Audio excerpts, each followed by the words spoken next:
let me know when we're rolling, okay? Yeah, We are. Yeah, yeah. Okay. All right, everybody, you ready for this? It's our latest hit song. 2, 3, 4. Hold on. What? Wait a minute, that's the wrong note. Oh, I'm sorry.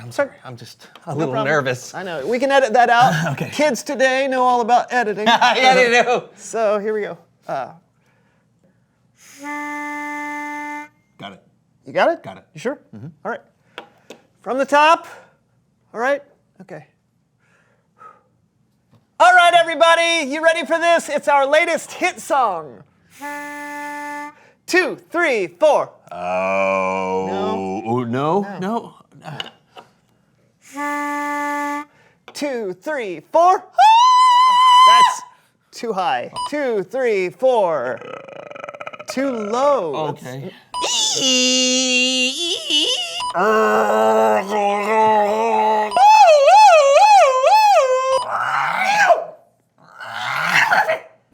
Okay, let's try it one more time.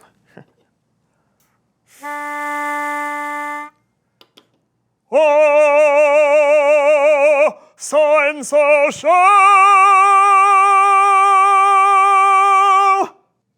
I couldn't have done it better myself.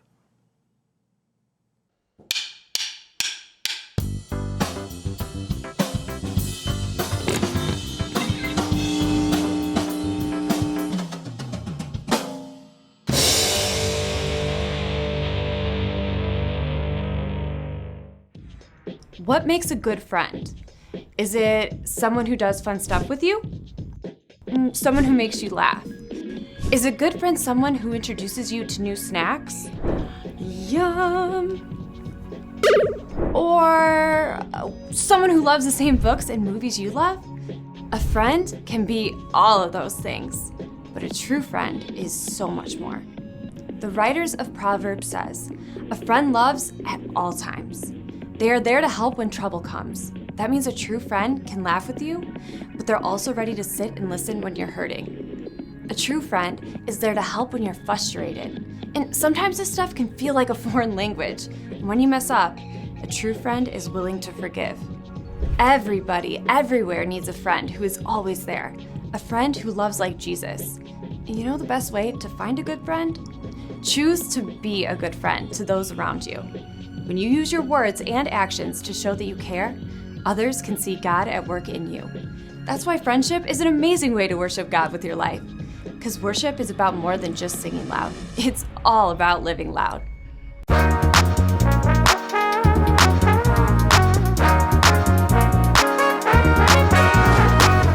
Everybody, everywhere, needs a friend who is always there. Jesus, you are the one, 'cause you showed me that you always care. When you gave your life and you rescued mine, you showed that you really do love me.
love one another, all my sisters and brothers. And when I'm in trouble, you show me you love me, yeah. When you gave your life, made a sacrifice, you showed that you really do love me. So every step I take, and the words I say, will be filled with your love, so the world can see. I wanna be the kind of friend that you are to me, Jesus.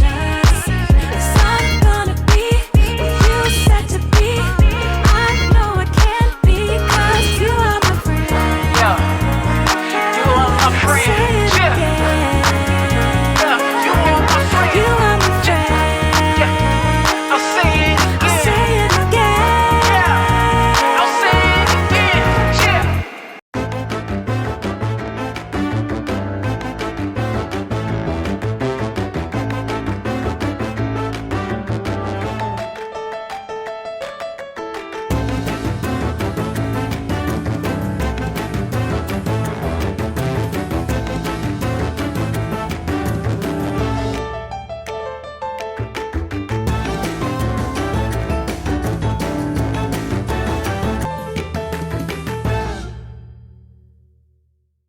Do, re, mi, fa, sol, la, ti.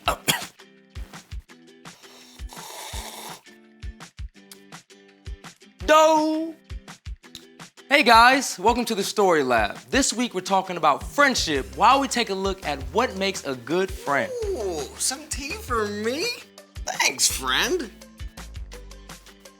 I was gonna drink that.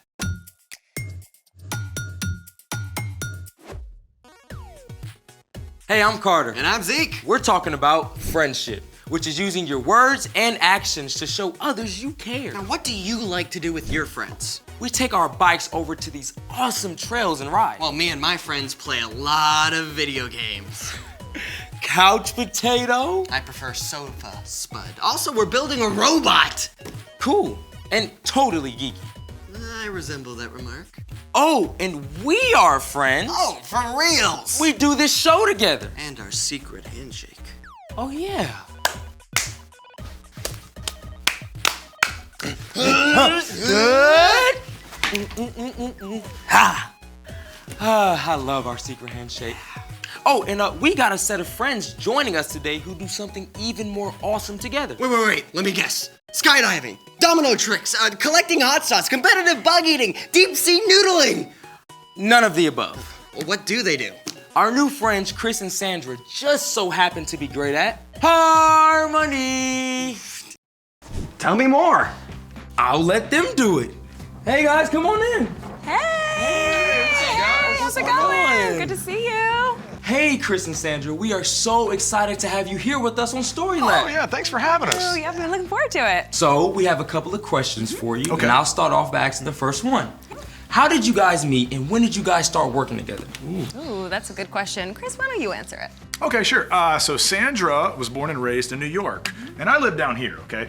But when Sandra, at a young age, signed a record deal, okay? And she got a recording contract to record down here where I live for weeks at a time, and we happened to meet on one of her trips. And thankfully, she never went home, okay? And to this day, we still work together, we sing together, and we even run a band together. Yeah, it's a lot of fun. We have a really fun party band, so we like to say that we are the party. We're the party. And not only do we get to perform and sing together in this band, but we also work behind the scenes creatively to put everything together. So I handle a lot of the things that you see visually on stage, from wardrobe, choreography, and Chris handles the music. He's the music director. So working together is so great because we know that if one of us misses something, one of us is gonna catch it. That's right. That's good. So speaking of that, what do you guys enjoy the most about singing together? Ooh, that's good. Well, my favorite part is really getting to travel the world together. So we get to perform in front of really, really massive audiences. But musically speaking, I would have to say this. So we get to cover the entire musical spectrum. Now, what I mean by that, see, I like blues and R&B, and Sandra really likes the rock and pop. So when we work together, we can cover the entire musical spectrum, and it makes for a lot of fun. Yeah, working together is really so much better when we are together and we really lean into one another's strengths and we blend well together. So working together is great. And if you ask our 6-year-old at home what our family motto is, he will say, together is better. That's right. Well, speaking of together is better, we would love to hear you guys sing together. Oh, okay, that'd be fun. Okay, so here's a song that I wrote a long time ago. It's called Love Like You. And there's a really special line in this song, and it says this: "The world is better when we're working together to share God's perfect love." Okay, so I'm gonna teach it to you, and then Sandra, you can jump in, and we can all jump in together. Okay. It goes like this: "The world is better when we're working together to share God's perfect love." Come on, Sandra, here we go. "The world is better when we're working together to share God's perfect love." All right, everybody, you too, come on. "The world is better when we're working together to share God's perfect love." Okay, you guys sound great. Wow. Okay, All right, now it's I want to harmony. do it again, but I want to teach you something about harmony. Now, harmony is when multiple voices sing different things. They come together to make one beautiful chord, okay? So let's all sing it together again. We'll sing what we just sang, and on the second time, I'm going to sing a harmony part, okay? Let's do it. 1, 2, 3, come on. "The world is better when we're working together to share God's perfect love." Now here's the harmony, here we go. "The world is better when we're working together to share God's perfect love." One more time, everybody, here we go. "The world is better when we're working together to share God's perfect love." And that, my friends, is what happens when voices work together in harmony. That was amazing! Thank you. It's fun. Listen, thank you guys so much for taking the time out today to join us. Yeah, thanks for having us. Hopefully we can come back soon. Oh, of course, of course. It's time for... The story before the story. Today, we're in the book of Ecclesiastes. Much of Ecclesiastes was written by someone called the teacher, who was likely Solomon. Solomon became king while he was still very young. God told him to ask for anything he wanted, so Solomon asked for wisdom, and God gave it to him. Solomon showed such wisdom that people came from far away just to see him. Solomon lived a full life filled with riches and fame and anything he could ever want. But at the end of his life, he began to think about and question what really matters. In Ecclesiastes, Solomon shared what he learned about life under the sun, which is where our story starts. Take it away. Hey everyone, I'm Brian. As King Solomon grew older, he started to see that being super smart or famous or rich cannot make you happy for very long. In chapter 4 of Ecclesiastes, he talked about a guy who works super hard, super long hours. Money, money, money, money, money. Hey, dude, I'm not everything. And then the man looked around and realized he wasn't happy. There was nothing and no one he really cared about. Who am I working so hard for anyway? Bottom line, this guy had no friends. He had no one to share his life with. King Solomon used that setup for these next verses that pack a big punch. 2 people are better than 1. They can help each other in everything they do. Now, you probably hear things all the time like, you do you, follow your heart, go after your dreams. Now, there is some truth and wisdom in those words, but at the same time, they can push you to go it alone and just focus on yourself. And that can leave you feeling, pretty empty. After all, we are designed to be friends with God and with each other. Solomon went on to write, "Suppose either of them falls down, then the one can help the other one up. But suppose a person falls down and doesn't have anyone to help them up, then feel sorry for that person." Here's the first thing to remember. A good friend can help you. Maybe you trip while running on the playground and faceplant in the dirt with a skinned knee. When that happens, you definitely want a friend close by to give you a hand up. But it could also mean that you crashed and burned on your last math test. A good friend might be able to step in and help you study and understand. Let's check out the next part of the verse. 1 person could be overpowered, but 2 people can stand up for themselves. It's so important to remember that a good friend can stand up for you. Sometimes people who are hurting will hurt others. Chances are there's someone in your life who ignores you, says hurtful things to you, or talks about you behind your back.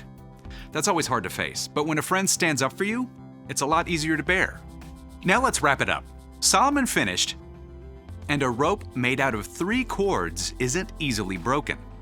See, the only thing better than one good friend is 2. In the ancient world, rope made out of 3 strands was the gold standard. It could withstand just about anything. If one friend can help, encourage, and stand up for you, a group of 3 friends can do that even better for each other. Some people think that Solomon wasn't talking about another person here, but rather God. If both you and your friend trust God and are choosing to follow Jesus every day, your friendship will be even stronger. You can encourage each other daily to grow and be more like Jesus in everything you do. Let's take a look at all of that together. 2 people are better than 1. They can help each other in everything they do. Suppose either of them falls down, then the one can help the other one up. But suppose a person falls down and doesn't have anyone to help them up. Then feel sorry for that person. One person could be overpowered, but 2 people can stand up for themselves. And a rope made out of 3 cords isn't easily broken. Looking back on his life, Solomon realized that it wasn't the money or fame that brought him joy. It was the gifts of God, including the people in his life. The end. Wow. I mean, we spend so much time just wanting more money and stuff. But Solomon had all that stuff, and it didn't make him happy. That's right. It was the people in his life who mattered most. So what's our part in the story? We weren't designed to live life alone. Even Jesus modeled how important it is to have friends when he chose his 12 disciples. If Jesus needed friends, we certainly do too. But not just any friends. That's right. You want to choose friends who help you, who encourage you, and stand up for you. And you can do the same for them too. Now, you might not feel like you have really good friends or that the friends you have don't treat you very well, but the best way to get a good friend is to be a good friend. Be friendly to everyone, but look for someone who enjoys the things you enjoy and makes wise choices. Someone who loves, like Jesus.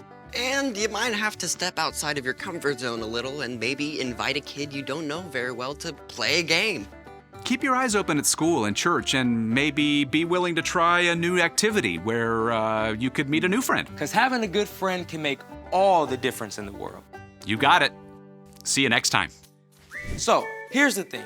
Choose your friends carefully. Friend, do you think we can sing harmony? I mean, it can't be that hard, right? Oh, come on, it's gotta be someone's birthday out there. Let's give it a go. I'm not sure about... Come on. Thanks for joining us in the Story Lab. See you next time. All right, on 3, happy birthday. Let's go. Are you sure? 1, 2, 3. Happy birthday to you. Zeke. It's their birthday. We're not trying to scare them. Happy birthday. Yeah.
And then the smell got so bad, I was like, forget it. I'm not trying to rehydrate jerky. Oh! Hello!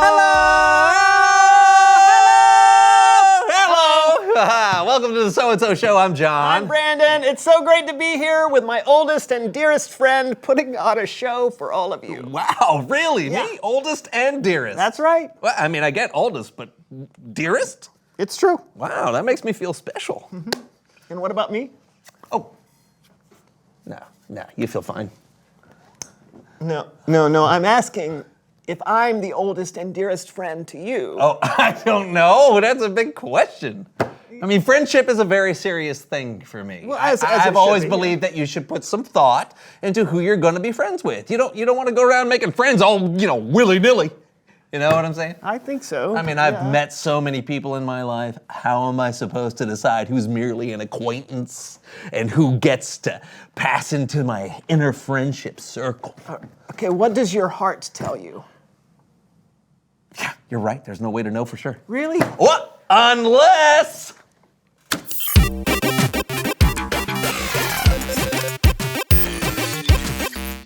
Hello, everyone, and welcome to So You Want to Be John's Friend, the show where our contestants compete to see who has the qualities best suited for friendship for a guy like John. Up first in tonight's competition. He's a host of a long-running show seen by children all over the world. Born in a small town in the mid to late 1900s, this potential friend spends his time entertaining and educating. He likes to read books and watch movies, and he seems like a really nice guy. One would never know by looking at him how truly lonely he is. Whoa! What an interesting competitor. But does he have what it takes to be John's friend? Let's find out. Please welcome Brandon!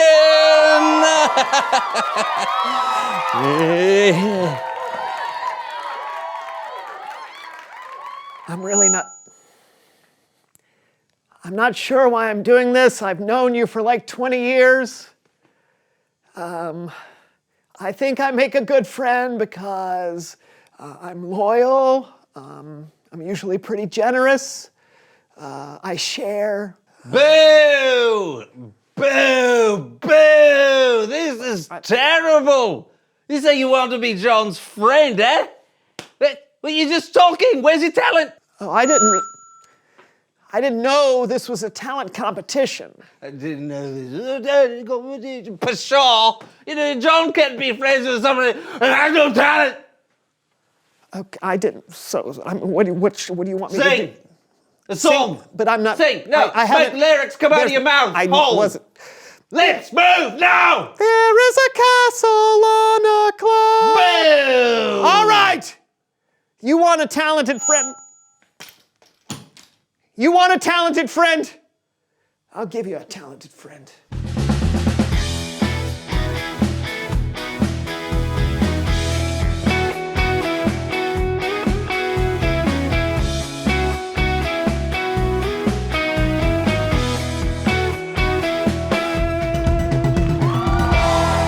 Wow! That was quite a performance. Judges, what do you think?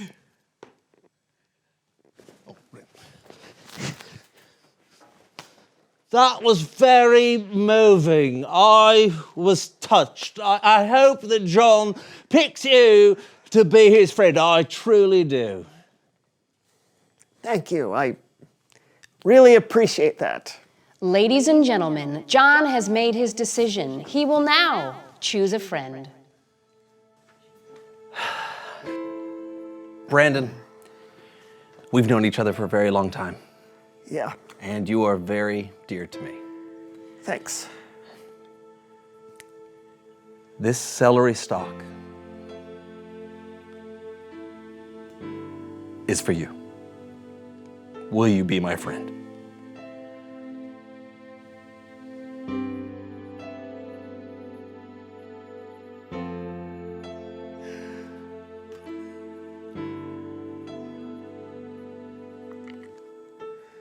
Sure.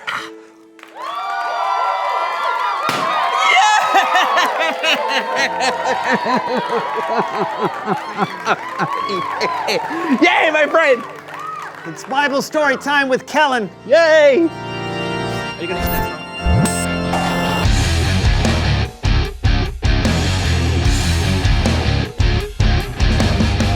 Hey, fellas. Kellen, my friend. What's up, friend? I totally value your friendship. Wow, thank you so much. Right back at you. You got a story for us?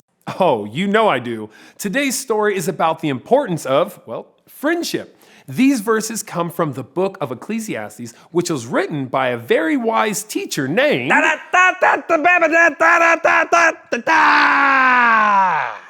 Horvath? That's my faces!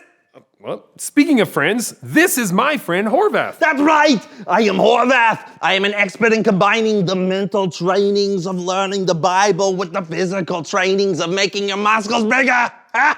Yep. Plus, good friends help each other out. So I'm so glad you're here to help me out. Well, let's do this!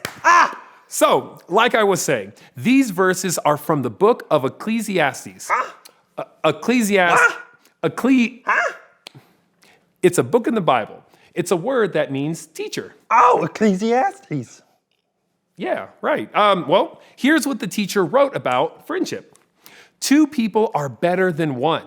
They can help each other in everything they do. All right, first exercise. Oh, okay. Okay, I call this the 2-person invisible chairs. You stand back to back with your best friend like this. And then you sit down together in your invisible chair using your friend for support like this. Oh, okay. And we do this 109 times. Well, that seems Go! like... Oh, okay. 1. 27. 27. Angel food cakes. I like that. Lawn green. 109. Yeah, that was great. Whew. You make me laugh. Well, thank you. That helped prove the teacher's point, Horvath. Yeah, I did. 2 people are better than 1. You could not do that exercise by yourself. No. 1. No, here. You okay? Yeah, let's do this. Right. Right. The verse continues. Suppose either of them falls down, then one can help the other one up. But suppose a person falls down and doesn't have anyone to help them up. Then feel sorry for that person. Yeah. It's good to have a friend around, and not when you just physically fall down. You can help others when you're struggling with schoolwork. They can listen when you've got problems you need to talk about. Friends can help carry each other through tough times. Oh, all right. Next exercise.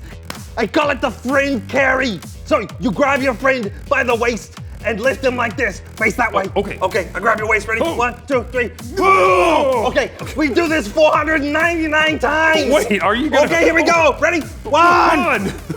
9. Small business loan. Cha-cha-cha-chia. Lederhosen. 499. Okay, your turn. Your turn. Let me. I am so sorry, Horvath. You are too heavy for me. I'm not heavy. I'm your brother. You're my... Let's do this. Okay, the next part of the verse. 1 person could be overpowered, but 2 people can stand up for themselves. A rope made out of 3 cords isn't easily broken. No. Well, that's another way friends can be there for one another. If you're being picked on or talked about behind your back, a friend can stand up for you. Some people think 3 cords in the verse represents you, your friend, and God. So when you have friends who trust God and follow Jesus, it can help you stand stronger. I love it. Oh. Next exercise. Okay, it takes 2 to stand. Stand on 1 foot. Then choose a friend to stand on 1 foot. You. Oh, okay. Then put your arm around your friend and hop in a circle together like this. Here we go. Oh, yeah, very good. Hey. We do this 40 million times. Wait, that's not possible. Go. Oh, okay. 1. 3. 3. Max Headroom. I remember that guy. She's Danish. We have to be close. 40 million. There we go. A little dizzy. We did it, and I could not have done it without you, my friend. I'm dizzy. Hold on. Okay. There we go. So friends are important. That's why you should choose your friends carefully. Choose a friend that will be there for you, who will carry you through the tough times, and who will stand up for you. You can ask God to help you find a friend like that. And here's another tip. If you want to have a good friend, it's a good idea to be a good friend. Feeling better, Horvath? Yes, thank you, Kellens. No problem. I'll see you next time. Okay, bye. Let me just grab my invisible chairs. Invisible chair! I don't think. Invisible, oh, there it is! Oh. Always lift with their knees. Oh, that's a heavy invisible chair. Back to you guys. Thanks, Kellen. Brandon, Yes, John? you are my oldest and dearest friend. Thank you for saying that. This is for you.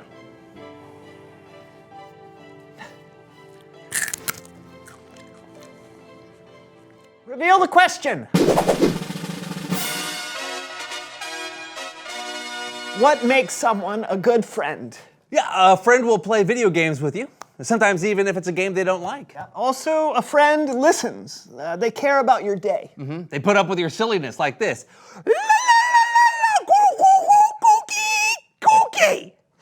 That's true. Talk about it together. What makes someone a good friend? We'll see you friends next time on the So-and-so Show. Hey! Celery? Yeah, sure. Yeah. Oh! No, I'm my own dearest and oldest friend. I don't like celery. Feelings. Nothing more than feelings. Trying to forget my feelings of love. Teardrops running down my faces. Trying to forget. Oh, laser beams!